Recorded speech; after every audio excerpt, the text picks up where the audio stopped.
We are going to change the fuel filter in this Duramax here. It's 2021 Silverado 2500 HD. I've got 1% left on my filter life. So I'm going to show you guys real quick how to change this thing. So we'll start off on the driver's side of the truck. And the fuel filter is located right here in front of your gas tank. Let me see if I can turn on a light. There we go. It's a canister style filter. And I'll back out so you can see where that's at. Right there. We've got the new filter. This is a GM filter, part number 135391108. Check with your specific VIN to make sure that it's the right part number for your truck. This is the one for mine. It's actually going to come with a few components here. There'll be a new filter element that'll come with it. And then you'll also have new gaskets, 2 of them, for the housing that this lives inside of. You're also going to need an 1 7/16" socket, or you can get a 36 millimeter. The 1 7/16 is a little bit big, but it fits just fine. And the last thing you want is a bucket to capture the excess diesel that's going to come out when you unscrew the filter. All right. You're also going to want some nitrile or latex gloves just to keep all the diesel off your hands. All right, so we'll start underneath the truck, and we'll get our 1 7/16 socket. We'll go ahead and start loosening this, and be prepared when you loosen this. It is going to start trickling diesel fluid, so be ready with your bucket.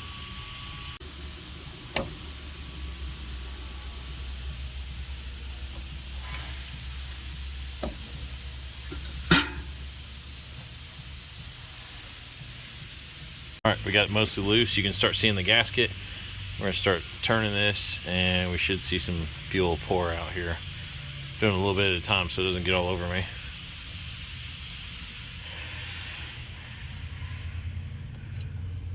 There we go. All right, we'll let that continue to drain out, and then when it's done, we'll finish taking it off. All right, we got the filter out. You can see on this one, not clean. Definitely some dirt and stuff in there. So good thing we're changing this. Probably have to do it more often next time. All right, so it unscrewed. Now we just got to separate this internal canister filter from the housing. So you just pull up on it, and I've already separated the two, but pull up kind of hard. It will separate, and you can see the housing. Golly, that filter is not very clean at all. Whew. All right, you can see the diesel dripping from it. It's like brown. Ugh. All right, we're gonna take this and put it in the bucket with our fuel. Just so it doesn't keep spilling everywhere. And now what we wanna do before we put the new filter in is we wanna clean this housing, because the inside of it is covered in dirt. All right, we cleaned it out. Look at that. Just dirt inside of there. Much better. Now we're going to take this gasket off of the outside of this body, and that's where the new gasket comes into place. So we'll just pop this up, and there's like a little, you can kind of squeeze it to get it separated. And discard that. Now we'll start getting our new one out. Put our new filter here. Take our new gasket, and we'll just stretch it over, and you want to set it right in that little relief right there. 2 hands will make this a lot easier. Just like that. Right in the body. Now we're going to take our new filter, and you can see the 2 different sides to it. This side has the smaller circle. We're going to push that down onto that little nipple until it pops into place. You got to kind of push hard. Now you'll hear it click when you get it where it's supposed to be. There we go. So now we've got our filter assembly back together. There's one more O-ring right here that we're going to replace, and it's actually over here, right on the spout. You can see it right there, that little blue O-ring. We're going to pop that off and replace that. All right, we're going to try to get this O-ring off. If you squeeze it again, you can see it pulls away from one side. You can kind of roll your finger down. Try to get it off. There you go. Right. New one goes in its place.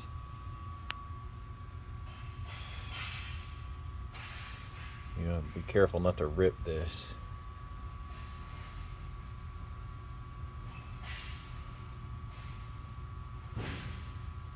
There you go.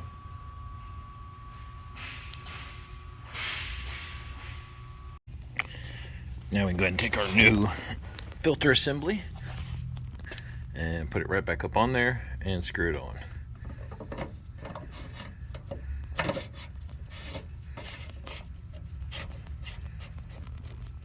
Screw it on as far as you can by hand, then you have to get your wrench back out to finish tightening it. And remember, this is a plastic body, so don't tighten it too much, but you want to make sure you tighten it enough to where that little blue gasket is no longer visible. All right, we got the canister filter tightened back up. Now we're going to try to start it. It's probably going to take a minute for it to start just because it's got to reprime the system. And here we go.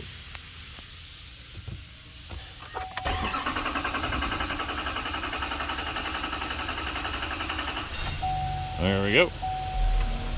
She started up. Now, while we're in here, we're going to go ahead and go to our fuel filter life, reset, over to yes. There we go.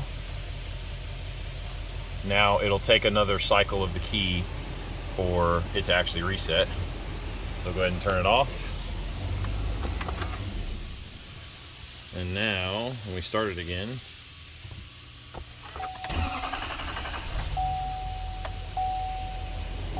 should show 100%. And so now we want to go down underneath the truck and just make sure we don't have any leaks. We'll let it run for a minute, just to make sure we don't develop any seepage. We should be good to go. So there you have it. That is how you change your fuel filter on your 2020 and up Duramax 2500 HDs. I'm sure it applies to the Sierra as well, but mine's a Chevy, so I can't speak on that exactly. Probably took about 15 minutes, including making the video, and it cost probably about $40 for the filter and the whole assembly and everything. Now, you may have to pay a little more if you don't have the socket, the 1 7/16 or 36mm socket. But assuming you have it, real cheap. There's the part number again for you. That's the one I used. Look it up, make sure it's right for yours. That's pretty much it. Appreciate you guys for watching. We'll see you in the next one.